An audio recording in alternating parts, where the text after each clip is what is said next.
Welcome back to Dragon's Den Classics. I'm Russ. And I'm Ana, and we are getting deeper into the secrets of Chimneys and the shadowy world of the Seven Dials Mystery by Agatha Christie. Last time, we dove into the book's delightfully deceptive beginning. We met a group of young, high-spirited guests at a rented country estate, Chimneys, who, in a rather charmingly mischievous plot, decided to play a prank on their friend Jerry Wade. They planned to wake him from his champion slumber with a symphony of 8 alarm clocks. As we enter chapters 3 and 4, the plot thickens considerably and takes a sinister turn. We leave the polite, if slightly silly, world of the country house and venture into the unknown. And, just like that, the cozy mystery we thought we were reading transforms into something much more dangerous. So, are you ready to follow our amateur detectives? Get ready for more twists, more turns, and a whole lot more questions as we bring chapters 3 and 4 of the Seven Dials Mystery to life. If you are enjoying our presentation and would like to keep up with the story, please remember to like, subscribe, and turn on notifications so you'll know when we drop a new episode. Now, on with the story. Chapter 3: The Joke That Failed. 12 o'clock, said Socks despairingly. The joke, as a joke, had not gone off any too well. The alarm clocks, on the other hand, had performed their part. They had gone off with a vigor and elan that could hardly have been surpassed, and which had sent Ronnie Devereaux leaping out of bed with a confused idea that the day of judgment had come. If such had been the effect in the room next door, what must it have been at close quarters? Ronnie hurried out in the passage and applied his ear to the crack of the door. He expected profanity, expected it confidently, and with intelligent anticipation. But he heard nothing at all. That is to say, he heard nothing of what he expected. The clocks were ticking all right, ticking in a loud, arrogant, exasperating manner, and presently another one went off, ringing with a crude, deafening note that would have aroused acute irritation in a deaf man. There was no doubt about it. The clocks had performed their part faithfully. They did all and more than Mr. Murgatroyd had claimed for them. But apparently they had met their match in Gerald Wade. The syndicate was inclined to be despondent about it. "That lad isn't human," grumbled Jimmy Thesiger. Probably thought he heard the telephone in the distance and rolled over and went to sleep again, suggested Helen, or possibly Nancy. "It seems to me very remarkable," said Rupert Bateman seriously. "I think he might see a doctor about it." "Some disease of the eardrums," suggested Bill hopefully. Well, if you ask me, said Socks, I think he's just spoofing us. Of course they woke him up, but he's just going to do us down by pretending that he didn't hear anything. Everyone looked at Socks with respect and admiration. "It's an idea," said Bill.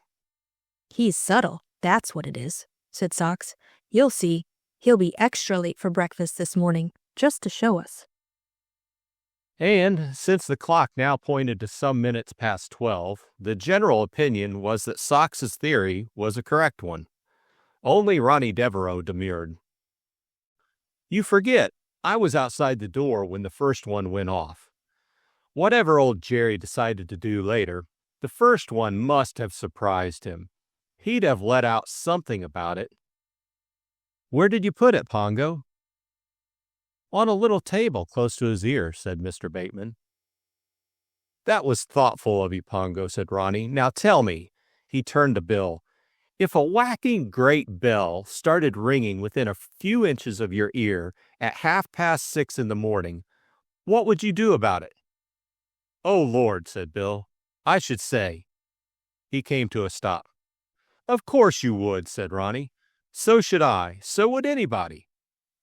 What they call the natural man would emerge. Well, it didn't. So I say that Pongo is right, as usual, and that Jerry has got an obscure disease of the eardrums. It's now 20 past 12, said one of the other girls sadly. I say, said Jimmy slowly, that's a bit beyond anything, isn't it? I mean, a joke's a joke, but this is carrying it a bit far. It's a shade hard on the coots. Bill stared at him. What are you getting at? Well, said Jimmy, somehow or other, it's just not like old Jerry. He found it hard to put into words what he meant to say. He didn't want to say too much, and yet he saw Ronnie looking at him. Ronnie was suddenly alert. It was at that moment Treadwell came into the room and looked round him hesitatingly. I thought Mr. Bateman was here, he explained apologetically. Just gone out this minute, through the window, said Ronnie. Can I do anything? Treadwell's eyes wandered from him to Jimmy Thesiger and then back again. As though singled out, the two young men left the room with him. Treadwell closed the dining room door carefully behind him. Well, said Ronnie, what's up? Mr. Wade not having yet come down, sir, I took the liberty of sending Williams up to his room. Yes? Williams has just come running down in a great state of agitation, sir. Treadwell paused, a pause of preparation. I am afraid, sir, the poor young gentleman must have died in his sleep. Jimmy and Ronnie stared at him. Nonsense, cried Ronnie at last. It's impossible. Jerry, his face worked suddenly. I'll run up and see. That fool Williams may have made a mistake. Treadwell stretched out a detaining hand. With a queer, unnatural feeling of detachment, Jimmy realized that the butler had the whole situation in hand. No, sir, Williams has made no mistake. I have already sent for Dr. Cartwright, and in the meantime, I have taken the liberty of locking the door, preparatory to informing Sir Oswald of what has occurred. I must now find Mr. Bateman. Treadwell hurried away. Ronnie stood like a man dazed. Jerry, he muttered to himself. Jimmy took his friend by the arm and steered him out through a side door onto a secluded portion of the terrace. He pushed him down onto a seat. Take it easy, old son, he said kindly. You'll get your wind in a moment. But he looked at him rather curiously. He had had no idea that Ronnie was such a friend of Jerry Wade's. Poor old Jerry, he said thoughtfully. If ever a man looked fit, he did. Ronnie nodded. All that clock business seems so rotten now, went on Jimmy. It's odd, isn't it? Why farce so often get mixed up with tragedy? He was talking more or less at random to give Ronnie time to recover himself. The other moved restlessly. I wish that doctor would come. I want to know... Know what? What he died of. Jimmy pursed up his lips. Heart? He hazarded. Ronnie gave a short, scornful laugh. I say, Ronnie, said Jimmy. Well? Jimmy found a difficulty in going on. You don't mean, you aren't thinking. I mean, you haven't got it in your head that, well, I mean, he wasn't biffed on the head or anything.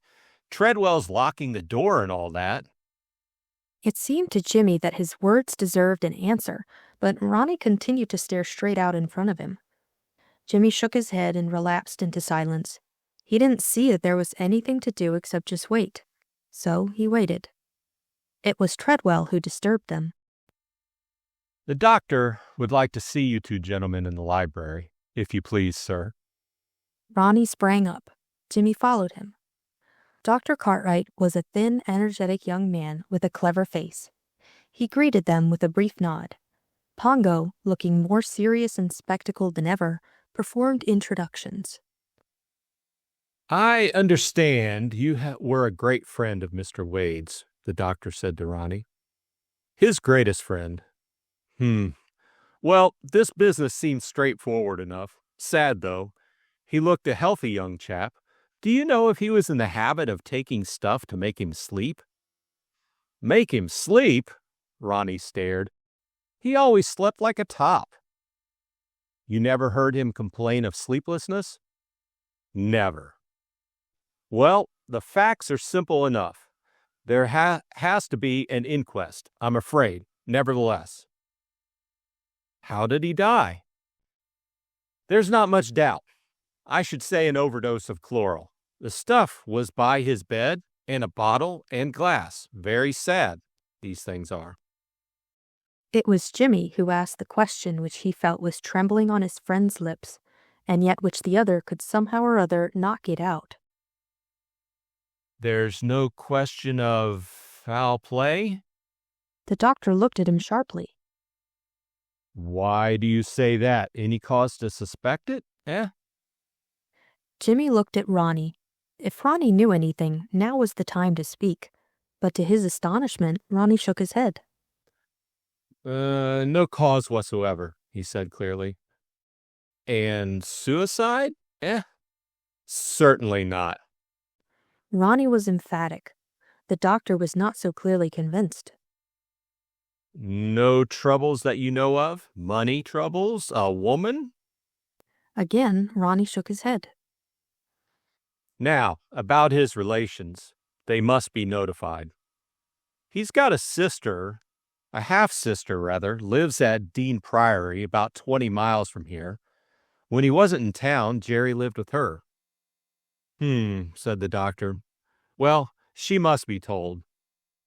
I'll go, said Ronnie. It's a pretty rotten job, but somebody's got to do it. He looked at Jimmy. You know her, don't you? Slightly. I've danced with her once or twice. Then we'll go in your car. You don't mind, do you? I can't face it alone. That's all right, said Jimmy reassuringly. I was going to suggest it myself. I'll go and get the old bus cranked up. He was glad to have something to do. Ronnie's manner puzzled him. What did he know or suspect?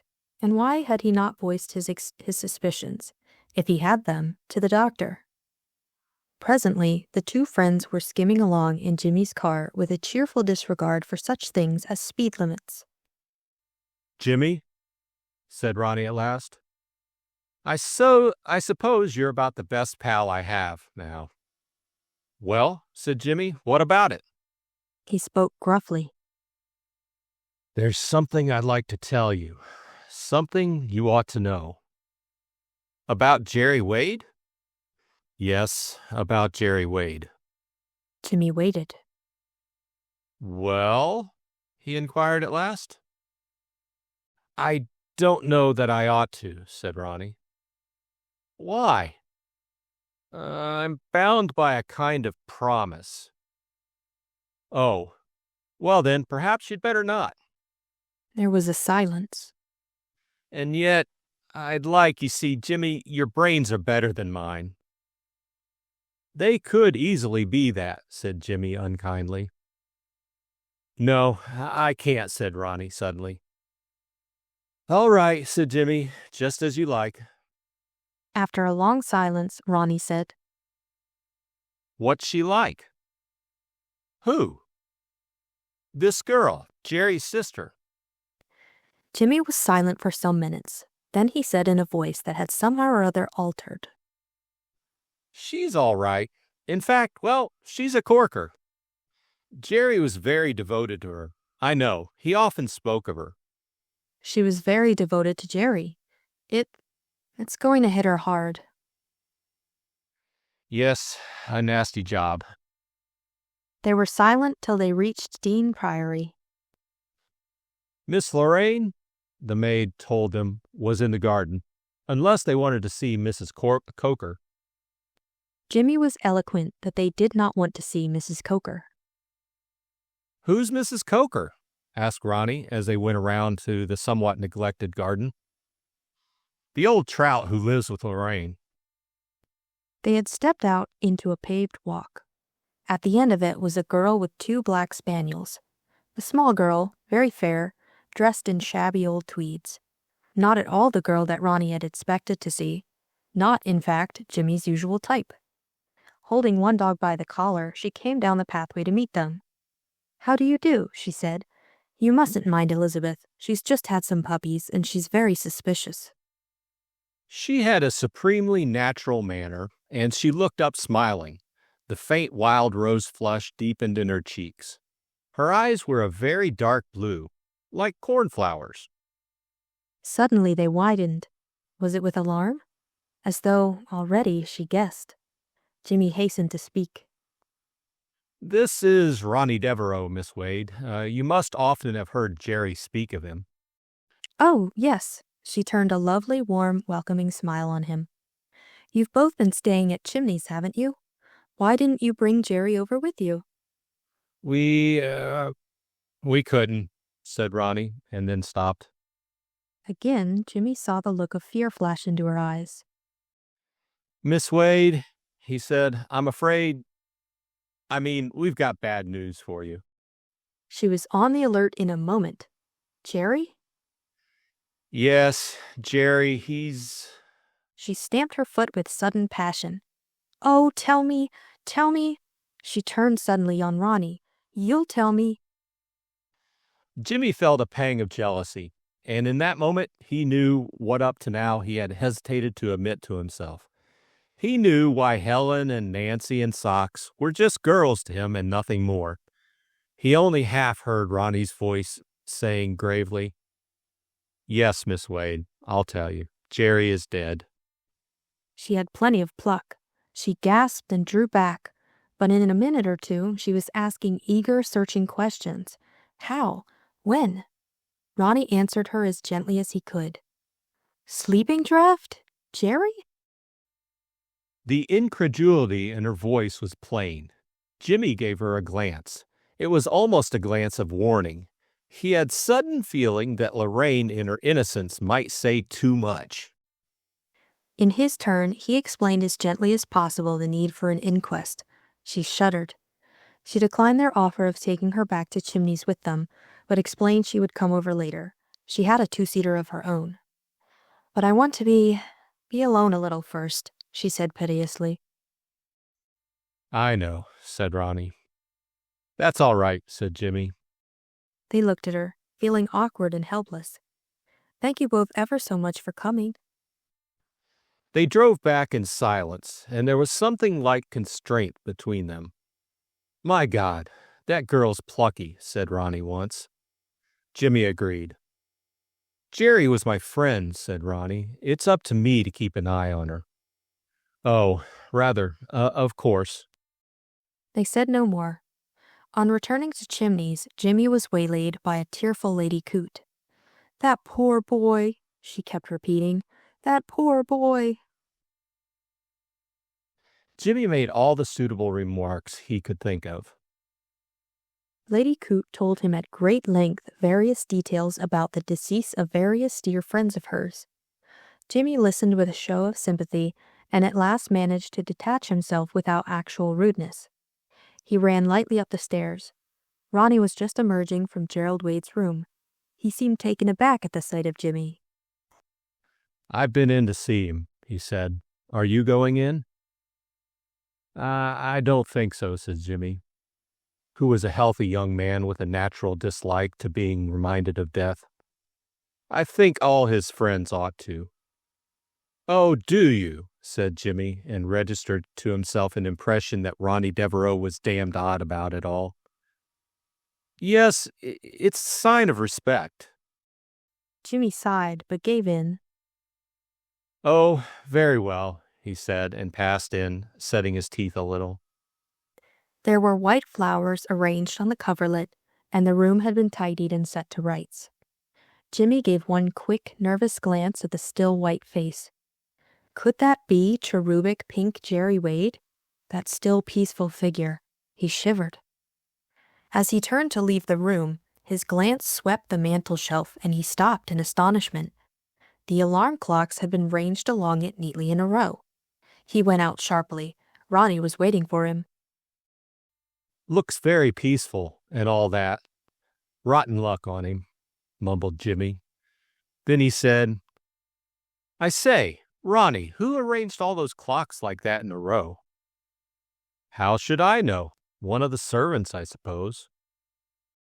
The funny thing is, said Jimmy, that there are 7 of them, not 8. One of them's missing. Did you notice that? Ronnie made an inaudible sound. 7 instead of 8, said Jimmy, frowning. I wonder why.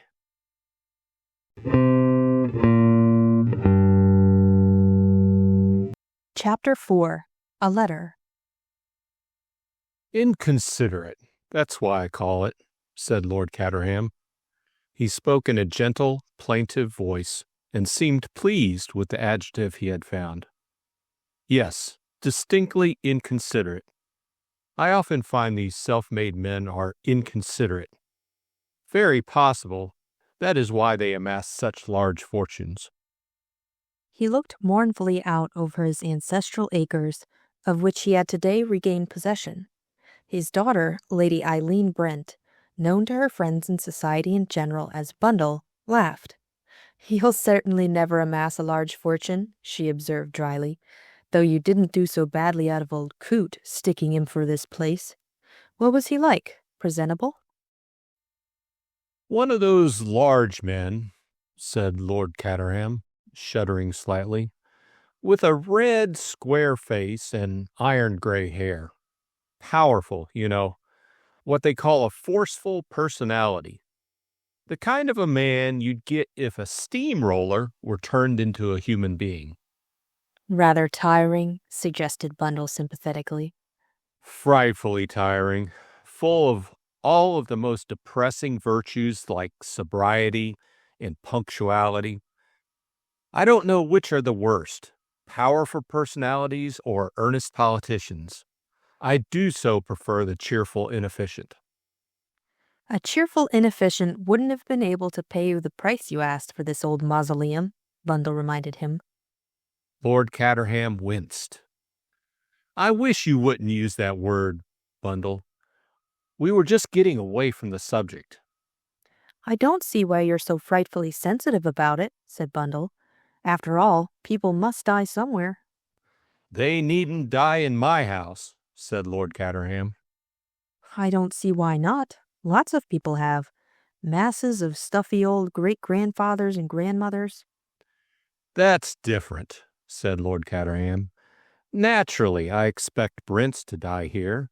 They don't count. But I do object to strangers, and I especially object to inquests. The thing will become a habit soon. This is the second. You remember all that fuss we had 4 years ago, for which, by the way, I hold George Lomax entirely to blame. "And now you're blaming poor old steamroller Coot. I'm sure he was quite as annoyed about it as anyone." Very inconsiderate, said Lord Caterham obstinately. People who are likely to do that sort of thing ought to be asked to stay. And you may say what you like, Bundle. I don't like inquests. I never have, and I never shall. "Well, this wasn't the same sort of thing as the last one," said Bundle soothingly. "I mean, it wasn't a murder." It might have been. From the fuss that thick head of an inspector made, he's never got over the business 4 years ago. He thinks every death that takes place here must necessarily be a case of foul play fraught with grave political significance. You've no idea the fuss he made. I've been hearing about it from Treadwell. Tested everything imaginable for fingerprints. And, of course, they only found the dead man's own. The clearest case imaginable, though whether it was a suicide or accident is another matter. "I met Jerry Wade once," said Bundle. "He was a friend of Bill's. You'd have liked him, Father. I never saw anyone more cheerfully inefficient than he was." I don't like anyone who comes and dies in my house on purpose to annoy me, said Lord Caterham obstinately. "But I certainly can't imagine anyone murdering him," continued Bundle. "The idea's absurd." Of course it is, said Lord Caterham, or would be to anyone but an ass like Inspector Raglan. "I dare say looking for fingerprints made him feel important," said Bundle soothingly. "Anyway, they brought it in death by misadventure, didn't they?" Lord Caterham acquiesced. They had to show some consideration for the sister's feelings. "Was there a sister? I didn't know." Half-sister, I believe. She was younger. Old Wade ran away with her mother. He was always doing that sort of thing. No woman appealed to him unless she belonged to another man. I'm glad there's one bad habit you haven't got, said Bundle. I've always led a very respectable, God-fearing life, said Lord Caterham. It seems extraordinary, considering how little harm I do to anyone, that I just can't be let alone. If only... He stopped as Bundle made a sudden excursion through the window. "MacDonald," called Bundle in a clear, autocratic voice. The Emperor approached. Something that might possibly have been taken for a smile of welcome tried to express itself on his countenance, but the natural gloom of gardeners dispelled it.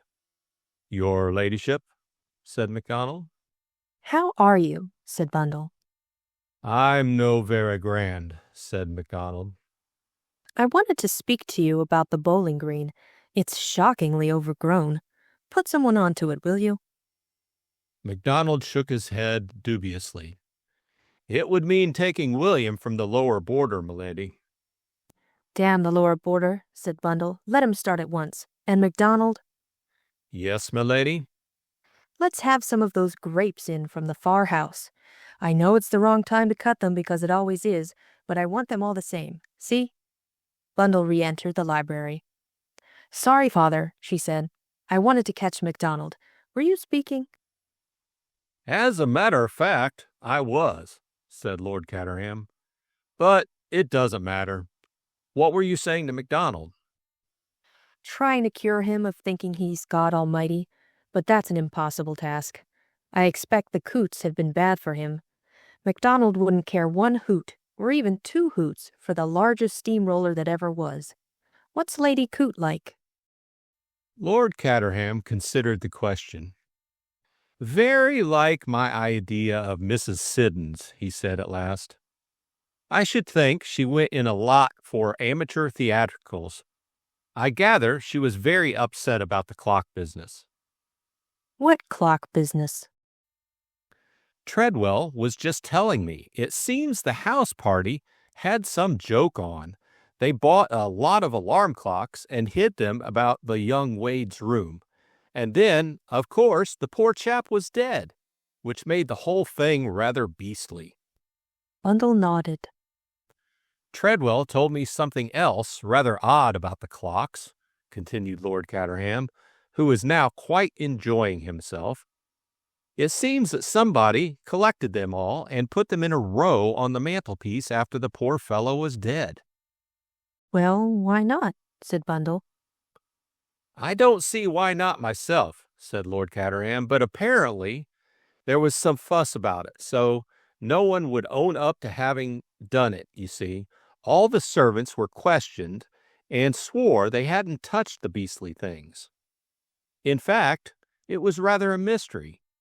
And then the coroner asked questions at the inquest. And you know how difficult it is to explain things to people of that class." "Perfectly foul," agreed Bundle. "Of course," said Lord Caterham. "It's very difficult to get the hang of things afterwards. I didn't quite see the point of half the things Treadwell told me. By the way, Bundle, the fellow died in your room." Bundle made a grimace. "Why need people die in my room?" she asked with some indignation.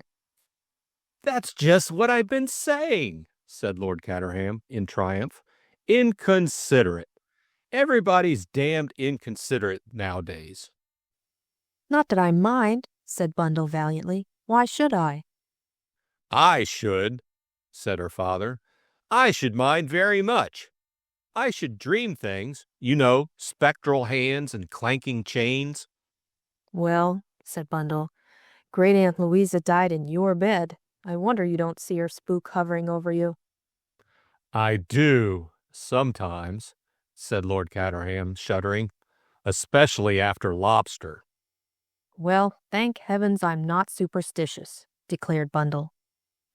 Yet that evening, as she sat in front of her bedroom fire, a slim pajamaed figure, she found her thoughts reverting to that cheery, vacuous young man, Jerry Wade. Impossible to believe that anyone so full of the joy of living could deliberately have committed suicide. No, the other solution must be the right one. He had taken a sleeping draught and by a pure mistake had swallowed an overdose. That was possible. She did not fancy that Jerry Wade had been overburdened in an intellectual capacity. Her gaze shifted to the mantelpiece, and she began thinking about the story of the clocks. Her maid had been full of that, having just been primed by the second housemaid. She had added a detail which apparently Treadwell had not thought worthwhile retailing to Lord Caterham, but which had piqued Bundle's curiosity. 7 clocks had been neatly ranged on the mantelpiece. The last and remaining one had been found on the lawn outside, where it had obviously been thrown from the window. Bundle puzzled over that point now. It seemed such an extraordinarily purposeless thing to do. She could imagine that one of the maids might have tidied the clocks and then, frightened by the inquisition into the matter, having denied doing so. But surely no maid would have thrown a clock into the garden. Had Jerry Wade done so when its first sharp summons woke him? But no, that again was impossible. Bundle remembered hearing that his death must have taken place in the early hours of the morning, and he would have been in a comatose condition for some time before that. Bundle frowned. This business of the clocks was curious.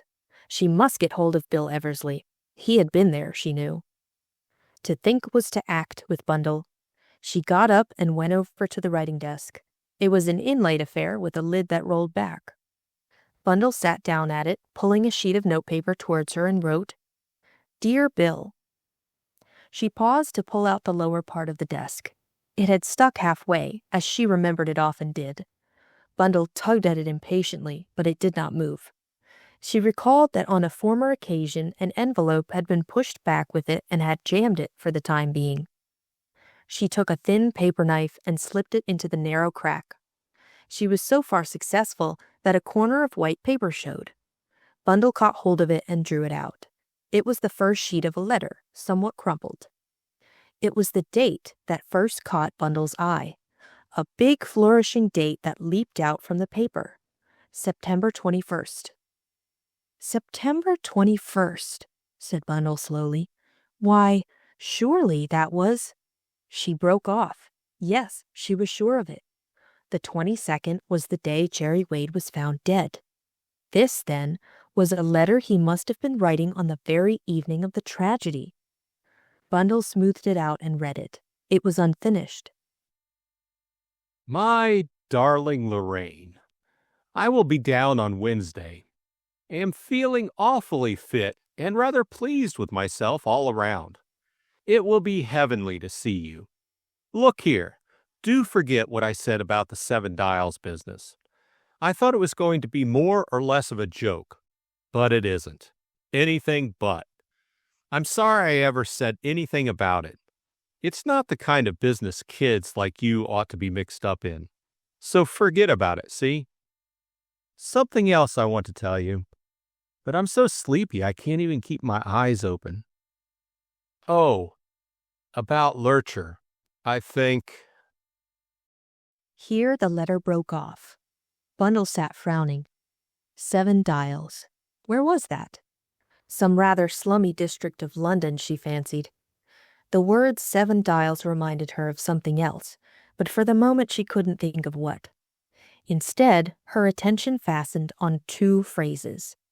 "Am feeling awfully fit," and "I'm so sleepy I can't keep my eyes open." That didn't fit in.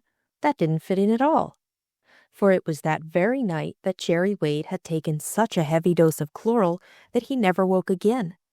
And if what he had written in that letter was true, why should he have taken it? Bundle shook her head. She looked round the room and gave a slight shiver. Supposing Jerry Wade were watching her now. In this room, he had died. She sat very still. The silence was unbroken save for the ticking of her little gold clock. That sounded unnaturally loud and important. Bundle glanced towards the mantelpiece. A vivid picture rose before her mind's eye. The dead man lying on the bed, and 7 clocks ticking on the mantelpiece. ticking loudly, ominously. Ticking, ticking.